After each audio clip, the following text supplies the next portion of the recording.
como estamos hablando de botánica, queremos trasladarnos también hacia otro aspecto importante, es el tema de la construcción y cómo hacer que las construcciones sean más amigables con el medio ambiente, cómo incursionar en cubiertas verdes, jardines verticales, jardines hidropónicos, cómo la gente, inclusive en medio del cemento, puede tener algún tipo, no solamente de decoración, sino también ya pensando con responsabilidad en protección del medio ambiente. Por ello, hemos invitado al arquitecto Andrés Alarcón, quien está un poco en esta onda, ¿no?, de construir este tipo de complementos, de cosas que nos pueden hacer más amable la vida en el día a día. Bienvenido, Andrés, a este programa. Y cuéntanos, ¿cómo es esto de construcción verde de la que se está hablando? Bueno, muchísimas gracias por la invitación. Bueno, últimamente la tendencia y la construcción queremos irle remodelando hacia lo que es las nuevas tendencias de construcciones verdes, ¿no? Nosotros hacemos edificaciones o construcciones las cuales los tornamos grises a las ciudades y de a poco hemos podido con terrazas ajardinadas o fachadas verdes poder devolver este pedazo de naturaleza que quitamos del ambiente, ¿no? Entonces, prácticamente es una nueva tendencia en Estados Unidos, en Europa se usa muchísimo, es más, es una norma también la cual por un área de espacio que uno construye tiene que reponer un área verde, ¿no? Entonces, básicamente, un tipo de compensación. Exactamente, ¿no? Y eso también los gobiernos van incentivando, ¿no? Si tú construyes una cubierta verde o un área de jardín vertical, te reponen o te dan un beneficio económico o más área de construcción para una edificación, ¿no? Los municipios tienen mucho que ver en este asunto. ¿Cómo está aquí en el Ecuador esto que ya en Europa nos has dicho es prácticamente una obligación, que en Estados Unidos se está imponiendo? ¿Qué está pasando aquí en el Ecuador en relación con el sector tanto público como con el privado? Bueno, desde el 2009 hemos empezado a trabajar, yo creo que sí ha habido un aporte del gobierno en este aspecto. Hemos trabajado en el Ministerio de Medio Ambiente para poder toda una terraza para dar ejemplo. Exactamente, ¿no es para demostrarlo. Y ha funcionado bastante bien. ¿Terraza de cuántos metros estamos hablando? Aproximadamente unos 500 metros cuadrados, es un ¿no? espacio importante. Claro que sí. Y ahí esa obra es interesante porque es una cubierta de 1000 metros cuadrados, la cual la mitad está cerámica y la otra mitad es verde. Y el contraste que tiene esto no tiene palabras, ¿no? Hay hortalizas, hay están flores. sembrando inclusive hortalizas. Claro que sí, esa es la idea, poder demostrar todo lo que se puede hacer. Y que se puede cosechar ahí en esas terrazas, ¿no? O sea, que de pronto la ensalada que tenemos en la mesa es cosechada en nuestra propia terraza. Y en Quito y en Guayaquil y en todas las ciudades hay una cantidad enorme de terrazas, o sea que hay un espacio desperdiciado que puede contribuir hasta económicamente en algún momento, pero sobre todo ecológicamente al bienestar. Claro que sí, por ejemplo, hablemos de los beneficios que tiene el rato de tener una terraza de cemento, solo hormigón. Tenemos polvo, absorbe calor la losa. En el tema constructivo, si tenemos una cubierta verde, ya tenemos el agua que absorbe esta cubierta, por ejemplo, en una lluvia es del 90% de humedad. Entonces, la casa es menos húmeda. Exactamente. Da un aislamiento térmico, un aislamiento acústico. Entonces, son varios los beneficios que podemos tener. Aparte de un confort que tiene que, al salir al patio de la casa o al jardín, tener un área verde antiestrés, ¿no? Porque la mejor forma de desestresarse tal vez es ir y quitar esas hojitas secas o regar cuando no ha habido suficiente lluvia, ¿no? Mantenerlo, cosechar, como dijimos antes. Entonces, ese es otro ambiente, ¿no? Ahora, ¿cómo dar soluciones técnicas? Porque uno de los grandes problemas de las terrazas verdes, y lo he padecido en carne propia, son las filtraciones, que de pronto uno hermosa la terraza, llena de vegetación y qué sé yo, y de pronto gotera en plena cama. ¿Cómo solucionamos esto? Claro que sí. Bueno, lo más importante en sí de la cubierta verde es el tema de la impermeabilización, ¿no? Como tú dices, es que tienes una linda cubierta arriba y abajo tienes goteras. Exactamente. Le odio la cubierta, pues en lugar de que me desestrese. Entonces, nosotros manejamos un sistema trabajamos con impermeabilización de chova, es muy buena, son láminas asfálticas, la cual es una capa completa en toda la terraza, es una lámina asfáltica de 2 milímetros, la cual sobre eso se pone una capa drenante, ¿sí? que es la que hace es un filtrante, es una capa de polietileno de alta densidad que es de materiales reciclados que aportan también para el tema de la ecología, y sobre eso una base de poliéster, lo que filtra todo el agua que absorbe la cubierta, ¿no? Entonces esto se guía hacia los sumideros, es muy importante poder... Que haya buenos sumideros. Buenos sumideros, las caídas deben ser importantes, que no haya empozamientos.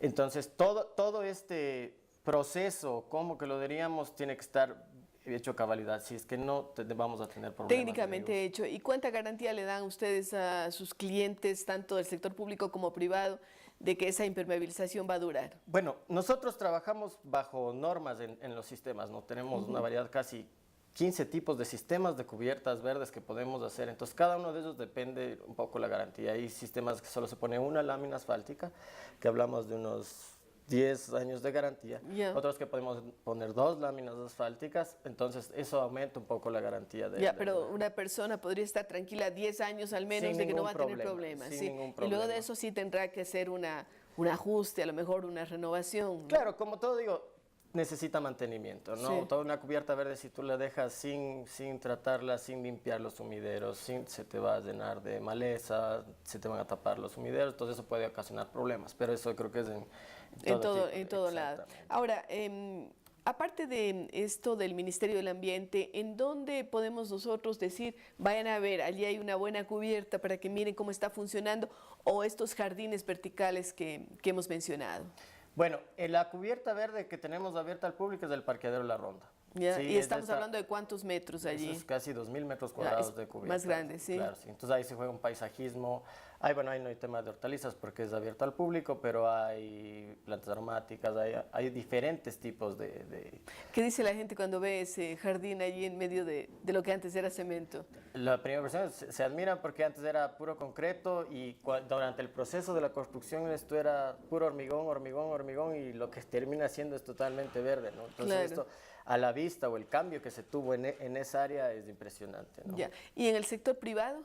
Sector privado hemos trabajado en lo que es terrazas de edificaciones, ¿no? Ya. Mucho hemos entrado en lo que es los últimos pisos, los penthouse, en los cuales yo creo que es importantísimo esto, ¿no? Con la vista Claro. hermosa que tenemos acá en Quito, esto combinado con un área verde es espectacular, ¿no? ¿Qué porcentaje del área del Quito urbano tenemos con coberturas vegetales? Para tener una idea y pensar hasta qué punto deberíamos llegar, porque de pronto cambia toda la fisonomía de una ciudad si es que tenemos que el 60, 70, 80% tienen cubiertas vegetales. Bueno, ahorita las cubiertas verdes y fachadas verdes están centradas en el centro norte de Quito, Ya. ¿no? Y un poco en los valles. No es mucha la cantidad, pero yo creo que lo que se está trabajando Se va marcando es muy ya bueno. la diferencia. Se va marcando, es muy bueno. Entonces, hablemos de un 2 a 3% que estamos manejando en cubiertas verdes. Es yo creo que poquísimo, muy todavía poco. poquísimo. Es muy poco, sí. pero yo creo que la apertura es grande, hay cómo trabajar.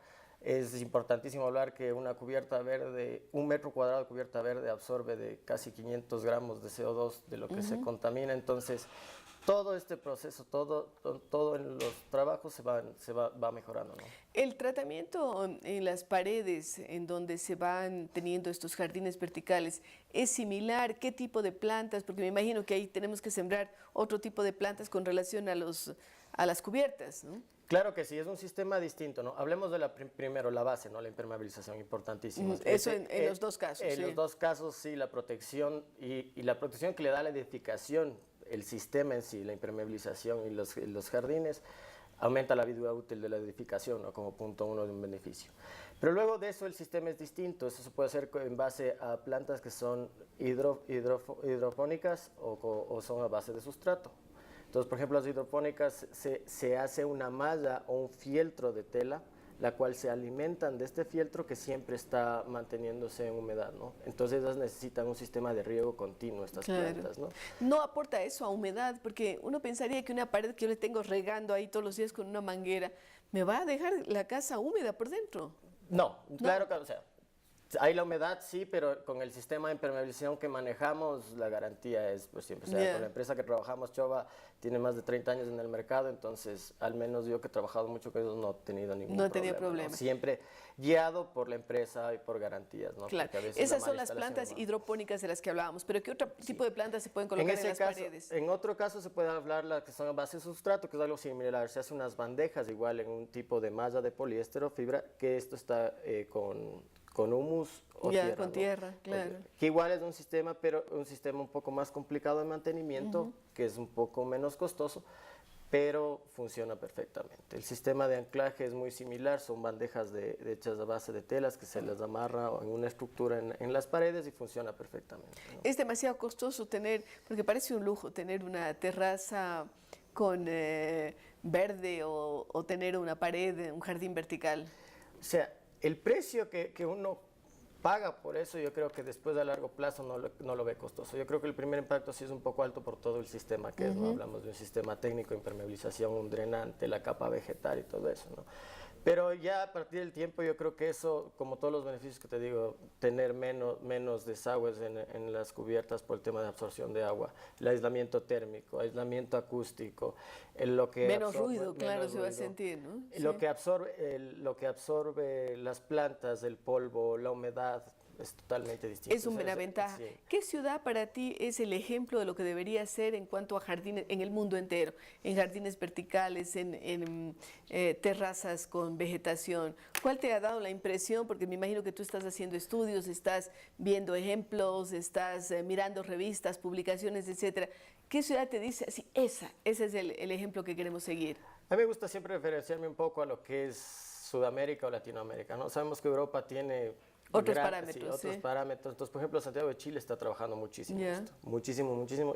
Y Santiago ha y tenido es- problemas muy serios de contaminación ambiental, y entonces esto va a ayudar a reducir el impacto, ¿no? Exactamente. Entonces, ellos siempre están un poco, por el tema también de los sismos, tienen algo de problemas, entonces han salido mucho más a flote, ¿no? Entonces, en el tema de construcción, por ejemplo, ellos manejan ya una certificación aplicada a construcción verde. Entonces, no es solo las cubiertas verdes, sino todo el sistema de la edificación. Ya, tiene que estar bien orientado para aprovechar luz, edificios inteligentes, como se les llama, Exactamente, ¿no? hay que aprovechar toda la luz solar, se absorbe la luz solar mediante paneles solares para energizar todo lo que es en la noche la luz, se absorbe todo el agua lluvia mediante cubiertas verdes o fachadas verdes, eso se recicla para el riego de estas mismas o para el uso de las instalaciones baños, qué sé yo, sanitarias. claro. Exactamente. Entonces, todo esto hay una certificación internacional que se llama LEED, que clasifica a las edificaciones y les aporta con un certificado finalmente, ¿no? Vean, entonces que en nuestro propio continente tenemos ejemplos a seguir, como el caso de Santiago de Chile, pero Quito está teniendo también una buena receptividad respecto a esto, como nos ha dicho el arquitecto Andrés Alarcón, quien está haciendo este tipo de construcciones. Gracias, Andrés, por haber estado con nosotros. Y queridos amigos, regresamos con ustedes luego de una pausa.